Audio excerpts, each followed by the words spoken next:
Welcome to the show, Dhruv. Thank you. Thanks for having me. Hey, before we dive into the topic of today, maybe you can give an introduction first, because I've read some of your articles, but I don't think we've ever personally met or had long conversations at least. So who is Dhruv and what do you do for Broadcom? I've listened to your podcast for a long time. So this is like a normal conversation with you, just another random day having a conversation with you. So it's great to be here. So my name is Dhruv. I'm a technical marketing engineer in the VCF division at Broadcom. My primary focus is on VCF Edge. I used to do Edge Compute Stack at one point. I used to do telecom at one point. And now my primary focus is VCF Edge and also our Kubernetes and the story around that. As I said, I read a whole bunch of articles that were written by you. They were all on the topic of Edge, so I figured let's get him on the podcast at some point in time so we can discuss what it's actually all about. And that's probably the first thing that we should talk about first, because I think that's always a topic of discussion what Edge really is. But I guess the question usually is, what does Edge mean to you? Because I think defining it is very difficult at this stage. So what does Edge mean to you? Yeah, so depending on who you ask, edge can mean so many different things. If you go and Google edge, you'll see all sorts of terms like near edge, far edge, cloud edge, and all sorts of different types of edge, right? But in the context of VCF edge, we talk about two different edges. One is the near edge and the far edge. Now, these terms near and far are in context of the data center. So near edge would mean closer to the data center. For example, like your telecom 5G station, like a central data station, or let's say like a bank remote office, branch office type of scenario. And if you're talking about the far edge, that's going to be farther from the data center, which means it's going to be much closer to your end location, end users. So, for example, if it's like a retail store where you have a server sitting that's using the POS application for your payments, or if it's like an oil rig and you have a server sitting there. So that's those are two examples of far edge. And so these are the terms that we use in context of VCF Edge. I was reading some of the post on the VCF Edge chat group on our Google chat, and if you see some of those use cases, they are kind of crazy, right? Some of the numbers people are sharing, like 20,000 locations, 6,000 Yeah. locations, 2,000 different locations within the same vCenter server. Now, just for those people who don't have similar types of configurations, when we look at these customer deployments using VCF Edge, what kind of deployments are we talking about? It's just so that people get a better understanding. Yeah, so because Edge is such a vast and broad topic, all the kinds of deployments that we see are massively different, and which is what makes this space extremely exciting as well. So we can go from having a manufacturing sector. So if you have a car manufacturer that has a factory, and on the factory shop floor, they'll use these servers and they'll call each site as each manufacturing hub as its own edge site. And you can even go into the retail space. Like the example I gave, maybe you have 5,000 stores, and each store has one server that's sitting in the corner of your store that's serving your POS application. So that could be another example. Telecom is another example. Healthcare, where you're doing diagnostics, remote diagnostics, or setting up local clinics. So that's another example. Um, Apart from that, defense is a big use case where you have disconnected environments. So, operating in such high constraints where for a long time you do not have access to the WAN or any sort of internet, and being able to serve the application reliably. So, that's another example where we excel. VMware and VCF in general is certified with FIPS compliance, stick compliance, and so it's super secure, and it's used in all sorts of defense applications as well.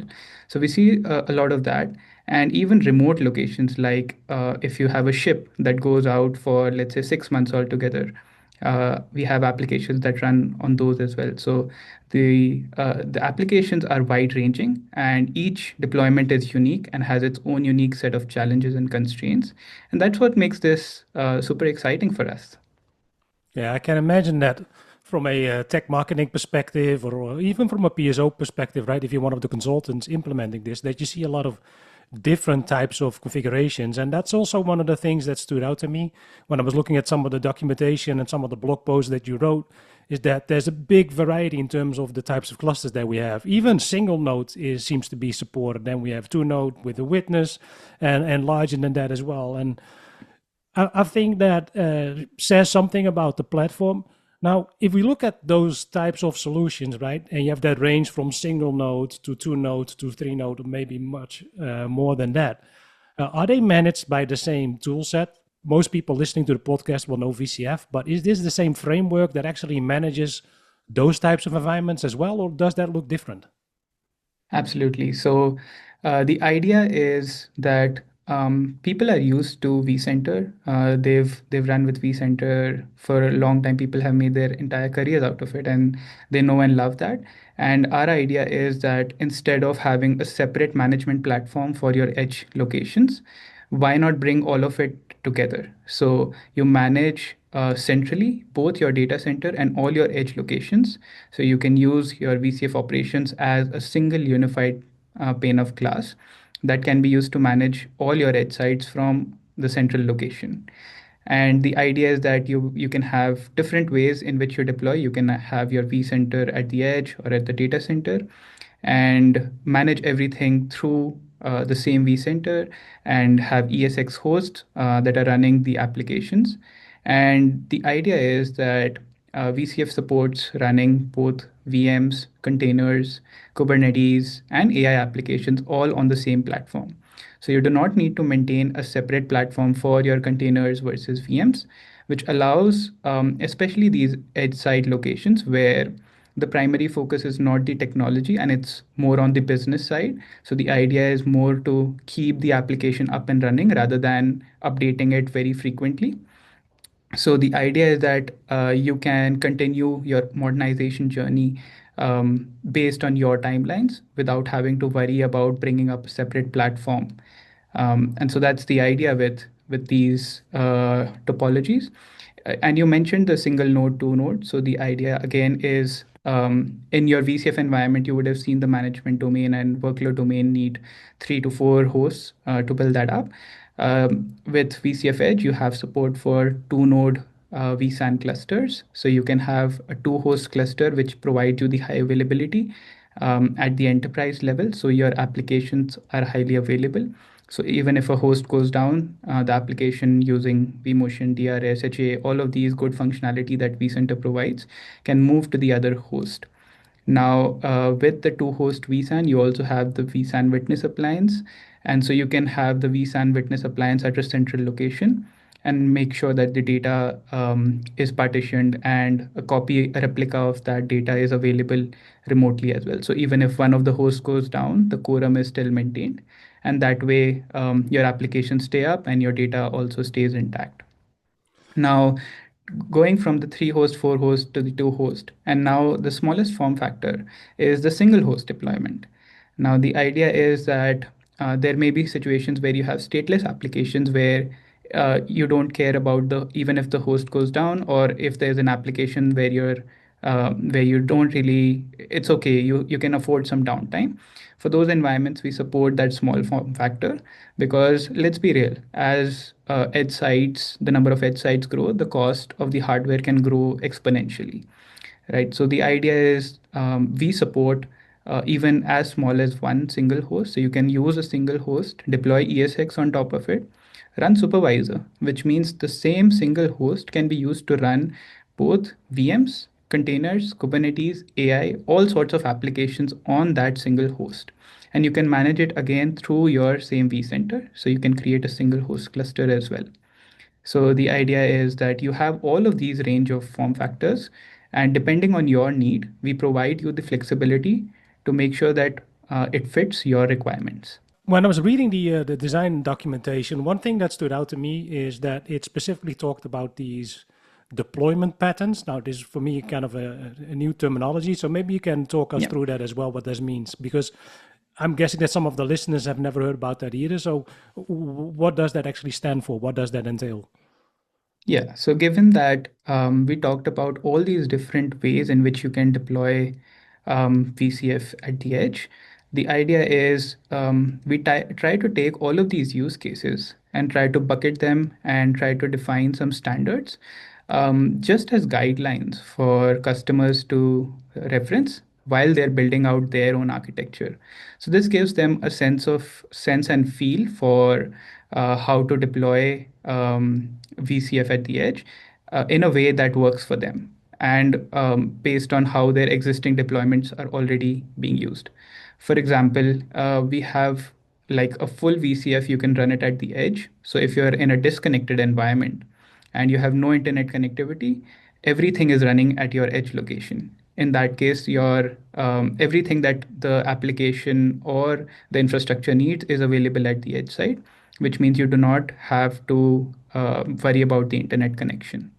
On the other hand, you can also go with everything running at the main data center. So your management domain and everything is running in your main data center, and only the ESX host is running on your edge location. So it can go from your remote site being just the edge hosts, the ESX host, which are running the application, to the full stack going at the edge side. So we have this whole broad range of deployment patterns that are available. With earlier versions, we used to do like a white paper on this. Now these are all available on our Broadcom technical documentation site. Apart from these deployment patterns, so we have like 8 to 10 patterns of these sorts, and you can go through each of these. They help you define your fleet level decisions, the latency, the bandwidth, all of those sorts of decisions.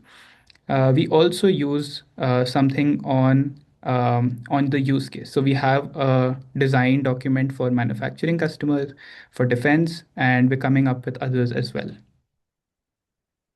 Yeah, I'll make sure to actually add a link to the design documentation so that people can actually read through those deployment patterns because, like I said, I never heard about them and I thought it was quite interesting to read about it. I'll make sure the links are in the show notes. Now, the other thing that I also wanted to discuss today, and that's actually what triggered me inviting you, is the zero touch provisioning that we spoke about in the 9.1 launch. So maybe you can first explain why customers should be interested in this functionality. And the other thing that I should probably also ask, because it kind of reminds me of something now that I'm thinking about it. Alan Renouf was on the show a long time ago, and he spoke about something similar. So is this the same thing? That's probably also a question I should ask. So shout out to Alan. So funny you bring up Alan. I used to work with Alan on Edge Compute Stack. So he's a really good friend of mine. And so the idea is, yes, so with zero touch provisioning, we've introduced this feature in VCF 9.1. The idea is that if you're already aware about auto deploy feature in vCenter, auto deploy used to work on this Pixie boot feature, and we've moved from this Pixie boot to the UEFI HTTPS based boot. And we'll talk more in detail about why that is. But the idea is, let's say you have 20 sites. It's okay. You can probably go in one by one, set them up manually, deploy, bring in the hardware, deploy ESX manually, configure the networking, configure the storage, and all of these sorts of things, you can bring them up individually. But as you start to scale, the manpower that's required, it becomes too much, and it becomes really difficult for each site to look the same if it's not managed centrally. So this feature called zero touch provisioning allows you to take a bare metal host, provision ESX on top of it through a remote URL where the image is stored centrally. Once that host is booted up, you can then add it automatically into a vCenter cluster. So you go from bare metal host to a cluster stood up for you without any manual intervention. Now, when we talk about VCF Edge, we take it one step further and we provide an open source PowerShell script. So we have a very big PowerShell community with VMware, and we have something called Power CLI.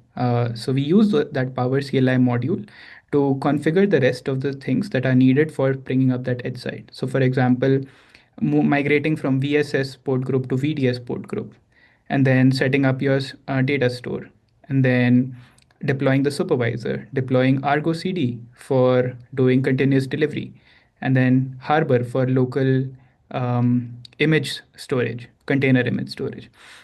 So the idea is you go from a bare metal host to a fully deployed edge site without any manual intervention. And I've done a blog and a video about that. So more details are available there, but I'll walk you through a little bit of what that looks like. So we had this feature again called auto deploy, and that used to work on Pixie boot, and it was insecure. So that used to work when you were in a data center type of environment where everything is secure and it's only local network. But when you have to boot things over the WAN, at that point you need security, you need encryption. So that's what we came up with the zero touch provisioning. This is based on that auto deploy feature, and it enhances that by introducing the HTTP UEFI based boot. So the idea is you have a bare metal host that gets shipped by your OEM, Dell, Lenovo, HP, whatever your hardware vendor is. It reaches the edge site, it powers on, and it connects to a DHCP server. The DHCP server provides it an IP address. Along with that IP address, it provides it a boot URL. Now that boot URL is configured in vCenter as part of the zero touch provisioning setup. This boot URL serves the image for the ESX host. So the ESX host boots up, gets an IP, gets the boot URL, reaches out to that vCenter, which is probably in the management domain in your data center, and gets that image, installs that image locally, and is able to now boot up. Once the host is booted up and added to the network, it automatically gets added to a cluster. Now, this how do you decide which cluster should it get added or which host should get added to which cluster is where the auto deploy rules come into the picture. So first thing you do is you create an empty cluster, you activate zero touch provisioning, you create an auto deploy rule where you map where you can map certain features. For example, you can take IPv4. So if my hosts are in the range of a certain IPv4, then I want them to be added to this specific cluster. So you can define these types of rules, and you can define multiple of these rules and add them in the priority order as well. So whenever a host boots up, it requests for that image. It's going to go through that auto deploy rule list, and based on whichever matches first, it's going to put that in that specific cluster. And so that's the way you would go from a bare metal host to a host that's added to a cluster. And then you can use the open source PowerShell module to do the further configuration to bring it to a stage where the edge site is ready for application deployment. Yeah, so I guess that triggers a couple of questions then, because you've mentioned Power CLI, and there is also going to be people who are not too comfortable with scripting. So is Power CLI the only option to configure things, or are there other options as well? Can people do this through the UI, for instance? So zero touch provisioning as a feature in vCenter is all UI driven. So the first thing you would do is create a cluster in the UI. You would enable zero touch provisioning in the UI. You will get the boot URL again in the UI. And you will create these auto deploy rules again, all in the UI. Now you can also define your image, which will be like your VLCM image, or you can bring your own image. And if you have a custom image, you can serve that as well. So all of this can be done directly through the UI.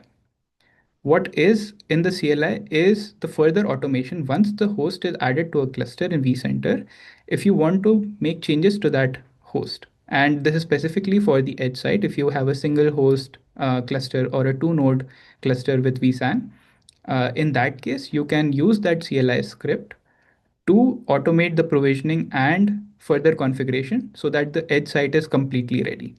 But the first half of it, the zero touch provisioning feature that comes in vCenter, is fully UI driven, and all of it is available as click through options directly in the UI. The one thing also that stood out to me, or that also kind of confused me, was, I saw the zero touch provisioning, and then I saw the auto deploy, but it's getting more clear where that separation is between the two. But at first, it kind of felt like auto deploy was going away, but it seems to be very much a part of this whole setup, right? Yeah, so auto deploy has been around forever, right? Historically, it has been used for high bandwidth data centers, like I said, to boot, and it supports like stateless booting and stateful booting as well. But the idea with zero touch provisioning is it enhances that auto deploy feature to support the UEFI HTTPS boot. It also supports secure booting as well. And so the main problem with auto deploy with is you have to set up a TFTP server. You need to do it through Pixie. And let's say we try to do this over the WAN, and an edge host is configured with the vCenter URL. Let's say we are doing a Pixie type of boot, and someone gets to know, and they can initiate a man in the middle attack by spoofing the vCenter IP and provide a malware to that ESX host. In that case, that can become a problem, right? So with zero touch provisioning, since it's UEFI HTTPS based, there is a trust that gets established. So whenever you have a bare metal server, let's say the vCenter is running your private encryption, a private certificate, private CA certificate, you can take that CA certificate and embed that into the bare metal host so that when it reaches out to vCenter, it's going to establish that trust by verifying the certificate and only then pull the image. So that way we know for sure that the vCenter that the host is reaching out to is the exactly right one which we trust. So that avoids the man in the middle type of attacks as well. And that's what this zero touch provisioning is all about. It's an interesting solution. Now, one thing that also stood out to me, and one thing that got me thinking as well when you were talking through this, Yeah. you've mentioned the way that we boot, but we've also spoken about the different deployment patterns. And I Yeah. can also see how the WAN connection and the type of deploy, or maybe we should phrase it differently, but I'm guessing that the WAN connection probably also has an impact on the deployment pattern used for zero touch provisioning. Or am I wrong here? Absolutely. Absolutely. You're 100% right. So the idea is any vCenter can be turned into the zero touch provisioning source. So let's say you have a completely disconnected environment. And let's say you can place your vCenter at a regional data center where it can only connect to like the five edge sites that are close to it. And those five edge sites can be pointed via DHCP to that vCenter. That vCenter can even live at the edge site itself. That vCenter can live in the data center if your internet connectivity allows for it. If it doesn't allow for it, that vCenter is flexible. You can even bring up a separate vCenter just for doing auto deploy as well if you want to. But that's generally not what people do. Either they will use a central vCenter that's in your management or workload domain, so that your single source of image is retained, and that acts as your central source for serving multiple edge sites. It's funny because I've spoken to a couple of customers. It's probably also many years ago, and as you mentioned, they actually deployed a vSAN on an oil rig, and I Yeah, know customers have vSphere deployed within a nuclear submarine as well. So you see yeah, all of these kind of weird configurations. So yeah, I guess depending on whether you have a connection or not is going to be a exactly. big part of the decision.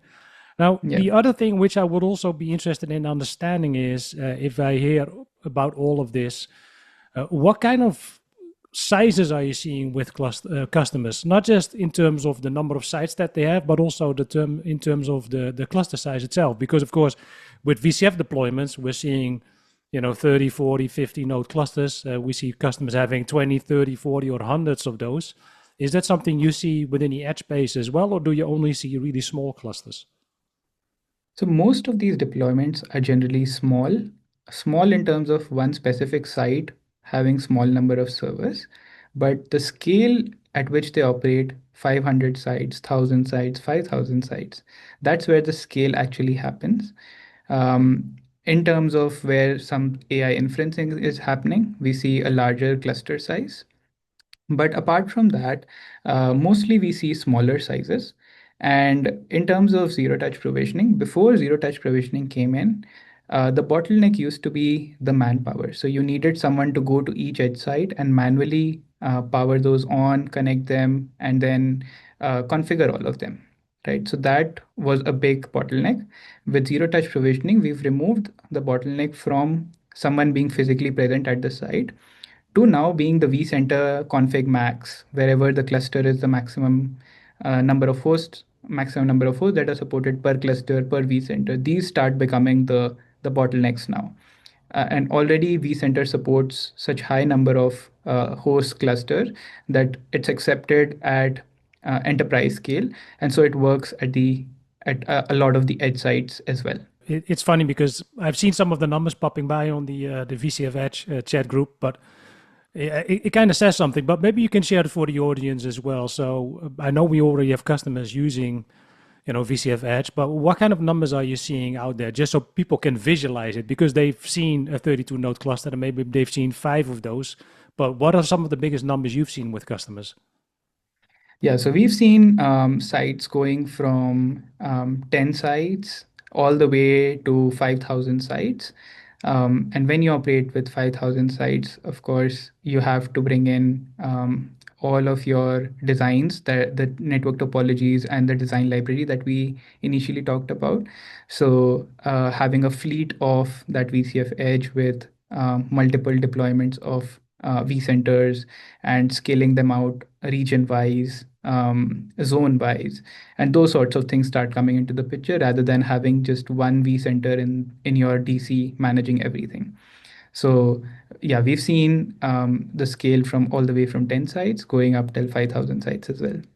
So when we talk about those 5,000 sites, did they have a single node deployment, or were we talking about multiple hosts here? What are we talking about? Yeah, so mostly we see 2 host to 3 host clusters. So 2 host clusters is the minimum that we see. One host, the problem is if the host goes down, the application goes down. And when it's like a retail store, at that time, if you're running important applications like payment gateway type of application, that's a problem. And even interesting things that we've seen in the retail space is especially in the AI side. Right now, everybody is doing AI, so a lot of AI training happens in the data center. But because the data is generated at the edge, a lot of people want to do the AI inferencing at the edge, so that they don't have to send all that data that's collected at the edge back to the data center, because that's a lot of cost and takes up a lot of bandwidth. And generally, these edge sites do not have a strong WAN link to their main data center. So we're seeing a lot of AI inference type of applications emerging at the edge. So I'll give you an example of the retail sector. So now we have these cameras that are pointed at the aisles and scan, and they have like an AI inferencing app that scans through how people are looking at these aisles and where, which portion of the aisle, whether the center, top left, where exactly is their eye spending the most amount of time on, taking that data and pricing their shelf space accordingly to all their vendors. And so that's a big use case for a sentiment analysis type of situation. So apart from that, we're also seeing, even if you look at construction sites, so having cameras recording the safety of workers, whether they're wearing their safety gear properly, if an accident happens, could it be avoided? Doing all of those sorts of analysis or predictive maintenance type of things. So we see all sorts of these applications that are emerging. Even if you look at, there's a company called Boston Dynamics. They have this robot dog that goes through like the data center, and it basically checks for ultrasound or some sort of image, some sort of sound scanning, and so that can detect anomalies in the server without even touching them. And so that robot dog is again like an edge site, running edge site for us. So those are super nice examples of what recent things are happening in the edge space. So does the RoboDog then run ESX, or is that a different operating system? I had to ask. Yeah, I don't know. Hopefully ESX. That would be interesting. Maybe, yeah. Now, one other thing that I wanted to ask, and I know we didn't prep this, but you mentioned a couple of things around the bandwidth, but I'm also Yeah. guessing that some of the parts could be latency sensitive. So is that Yes. also something that people need to take into consideration? Absolutely. So the idea is we support a minimum of 10 Mbps is what you need for a connected environment, and 100 millisecond latency is is the number we had earlier. Of course, we're trying to increase that, and the source of truth would be our latency diagram. We were working on changing that to 150 milliseconds, but you should check the latency diagram as the source of truth between the ESX host and vCenter, which means that let's say you have connectivity available, then everything works. But what if you have intermittent connectivity, right? You have your vCenter that's sitting in a central location, but your ESX host is in the edge side, and there's a broken WAN connection at some point. What does that mean for your applications? Because ESX host has all the application that's running directly on it, the applications continues to stay running. What breaks is your ability to control that ESX host through vCenter. So performing actions through the vCenter, day two operations on the ESX host are what get affected during that time. Now, if you see that this is a common scenario, then you can move that vCenter locally so that the vCenter and ESX host are connected without any issues. And in that case, you can even perform your day two operations through the vCenter on those ESX hosts, like patching and all sorts of password updates and all sorts of things directly. Now, earlier with VCF 9 or earlier VCF versions, we used to have licensing related problems where we asked the edge sites to send their telemetry data back to the central ops location. And that became a problem when you have these disconnected sites that are away for, let's say it's on a ship and it's away for 6 months. So now we've separated the license server. So you can even bring your license server on your edge side, and that way you can ensure that your licensing continues to work even if you're not connected to the internet for a long time. Yeah, that's an interesting use case, and I actually hadn't thought about the whole licensing aspect, and especially, with the online licensing mechanism, that is an interesting way to solve that problem. Now, the other thing that I also wanted to ask you before we wrap it up, because we've heard about all of the capabilities that are available today, but Yep. I know, we wouldn't be a Broadcom/VMware if we weren't planning for any nice enhancements in the future.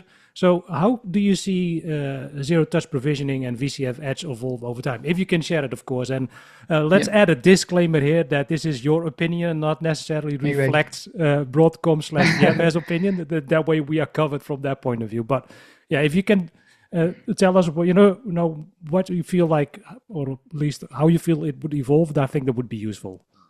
Exactly. Yeah. So this is my opinion. This is not the opinion of my employer, Broadcom or VMware, and this is just solely my thought process. So we already see the first part of the zero touch provisioning, which includes the bare metal host to ESX installation to cluster creation, is already done. And we already have solutions in place to do the rest of it through the CLI PowerShell. And I see the second portion of it getting even more automated. So we'll see that GitOps driven workflow coming in and being more automated, coming into the UI. So we'll have this. We already have all these pieces, like Argo CD is used for continuous delivery. So you can have your central Git repository, which will act as your source of truth.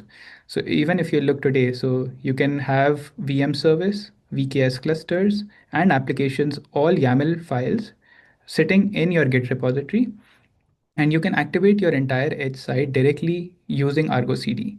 And Argo CD will continue to keep checking that Git repository. So if you make any change to that Git repository, it gets automatically deployed to all your edge sites at one point. So your Git acts as the source of truth, and all your edge sites stay compliant and stay in sync. So the idea is hopefully we'll move to a stage where all of this becomes much easier and gets driven directly through the UI. So you go from bare metal host to the entire edge site deployed as part of the workflow itself. Before I let you go, any famous last words or any final thoughts you would like to share with the audience? And I probably should also ask you, are you going to be at Explore? And if so, maybe you can already share which session you're going to present there, because some of the listeners may also be there. Absolutely. So yeah, so the idea is that you don't need a separate platform to manage your edge sites. if you're already running VMware, if you're running vCenter, VCF already, you can extend the same platform that you're running in the data center to the edge so that you have one common platform to manage your entire data center as well as all your edge sites. So stop managing them separately and start managing them through VCF Edge. And yeah, I'll be at Explore most likely. And I'll be presenting a session. I'll be presenting probably 2 to 3 sessions. One will be on what's new with VCF Edge in 9.1. I also work on something called Holodeck. Holodeck is an open source module. It's like a Fling that you can use to bring up VCF very quickly. So you don't need to set up your networking infrastructure, all of those sorts of things. So we package everything and let you just get up and running with VCF in your lab environment. That's another session I'll be presenting. So what's new with Holodeck in 9.1, and another I'll probably be doing on a tutorial on Kubernetes with 9.1 as well. And that's it. Thanks for tuning in to the Unexplored Territory podcast. If you enjoyed this episode, don't forget to subscribe and leave a review or rating wherever possible. And please join us again next time as we uncover more insights into cutting-edge solutions shaping the world of IT. Until then, staying comfortable, keep exploring.